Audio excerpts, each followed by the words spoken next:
जय हिंद साथियों, आप सभी का आपके अपने YouTube चैनल भारतीय हिंद एजुकेशन क्लास में हार्दिक स्वागत है।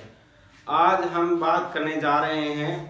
महिला पर्यवेक्षक के बारे में, जो अभी अभी नई नई वैकेंसी आई है उसके बारे में कि महिला पर्यवेक्षक जो है उसके अंदर वैकेंसी के अंदर सीट कितनी है और इसके अंदर कौन कौन जो है महिलाएं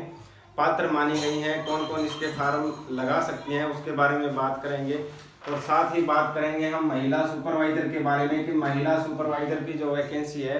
उसके अंदर कौन कौन फॉर्म अप्लाई कर सकता है, किस प्रकार से इसका चयन किया जाएगा और इसका जो एग्ज़ाम है वो कब होगा, और साथ के अंदर कि इसका सिलेबस जो है वो किस प्रकार से रहने वाला है। इसके बारे में आज हम थोड़ी बहुत चर्चा करेंगे आपसे कि महिला पर्यवेक्षक व महिला सुपरवाइजर जो है इसकी कितनी पोस्टें अभी आई गई हैं और कितनी पोस्टों पे चयन किया जाएगा और किस प्रकार से इसका सिलेबस निर्धारित किया गया है, उसके बारे में आज हम थोड़ी बहुत चर्चा कर लेते हैं। तो सबसे पहले हम बात करते हैं महिला पर्यवेक्षक के बारे में कि महिला पर्यवेक्षक जो है किस प्रकार से इसका चयन किया जाएगा और इसमें वर्तमान में पोस्टें कितनी निर्धारित की गई हैं और इसका एग्जाम कब होगा, इसके बारे में हम थोड़ी बहुत जानकारी रखते हैं। तो हम सबसे पहले बात करते हैं कि इसके लिए क्या होनी चाहिए। सबसे पहले तो CET अर्थात समान पात्रता परीक्षा जो है, जिसको हम समान पात्रता परीक्षा बोलते हैं, समान पात्रता परीक्षा ये क्लियर होनी जरूरी है। अर्थात इसकी योग्यता उसके पास होनी चाहिए, इसका प्रमाण पत्र जो है उसके पास होना चाहिए। सबसे पहले कि जो महिला इसके अंदर आवेदन कर रही है उसका CET जो समान पात्रता परीक्षा है वो क्लियर होना चाहिए, उसके पास उसकी मार्कशीट होनी जरूरी है। दूसरी प्लस इसके साथ साथ क्या होना चाहिए, स्नातक की डिग्री भी उसके पास होनी चाहिए। वो BA हो सकती है, BCA हो सकती है या BC हो सकती है, अर्थात इसके अंदर BBA भी हो सकती है। बहुत सारी ऐसी डिग्रियां हैं जो स्नातक की डिग्री जिस महिला के पास हो और जिसने CET क्लियर कर रखा हो, वो दोनों जिसके पास योग्यताएं हैं वह महिला इसके अंदर फॉर्म जो है अपना अप्लाई कर सकती है, अर्थात इसके वैकेंसी के अंदर अपना फॉर्म अप्लाई कर सकती है। तो पहली बात तो ये हो गई कि फॉर्म के लिए क्या योग्यता चाहिए। उसके लिए सबसे पहले आपके पास CET होना चाहिए प्लस स्नातक की आपके पास डिग्री होनी चाहिए। नंबर 2 की अगर हम बात करें कि नंबर 2 योग्यता किस प्रकार से है कि इसके अंदर क्या होना चाहिए कि महिला के अंदर इसके लिए क्या है, महिला जो है जो स्थानीय निवासी है यहाँ की,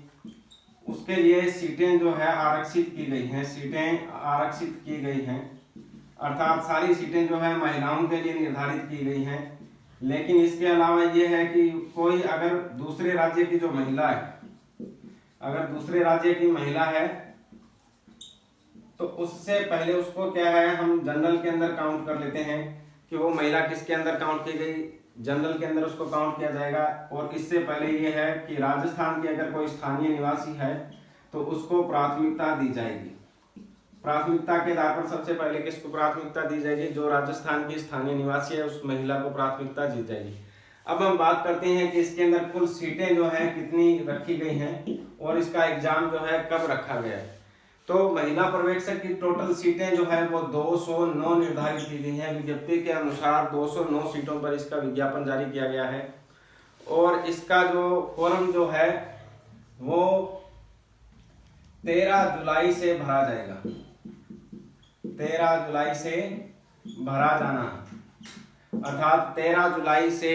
महिला पर्यवेक्षक के जो फॉर्म है वो शुरू हो जाएंगे। महिला पर्यवेक्षक जो है वो इसके लिए अपने चयन के लिए इसके अंदर फॉर्म लगा सकती हैं और इसके अकॉर्डिंग जो है तैयारी कर सकते हैं। दूसरी बात कि इसका सिलेबस किस प्रकार से रहेगा, तो हम उसी के बात कर लेते हैं कि महिला सुपरवाइजर का और महिला पर्यवेक्षक का जो सिलेबस है वो दोनों का एक ही समान निर्धारित सिलेबस किया गया है, अर्थात दोनों का सिलेबस जो है एक समान ही रखा गया है। इसीलिए हम सिलेबस का जिक्र जो है महिला सुपरवाइजर की तरफ करेंगे कि महिला सुपरवाइजर के अंदर कौन कौन से सिलेबस में निर्धारित की गई है, कौन कौन सी चीजें उसके अंदर रखी गई है, उसके बारे में हम चर्चा करेंगे। तो हम महिला पर्यवेक्षक के बारे में हमने चर्चा कर ली कि इसके अंदर क्या होना चाहिए, CET होना चाहिए प्लस इसके लिए स्नातक की डिग्री होना चाहिए।